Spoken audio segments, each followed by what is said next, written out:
আফসোসের ব্যাপার। ধোঁকা খাবেন না, ধোঁকা খাবেন না, ধোঁকা খাবেন না।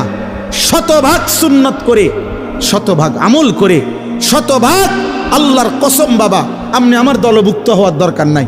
আমি কোনো দল নিয়ে আসি নাই, আমি কোনো পার্টি নিয়ে আসি নাই, আমি কোনো দরবার নিয়ে আসি নাই, আমি আপনারে মুরিদ বানাইতে আসি নাই, আমি আপনারে আখিরাতের কথা বলতে আসছি না। অতএব কোনোভাবে সাবধান মুসলমান, সাবধান।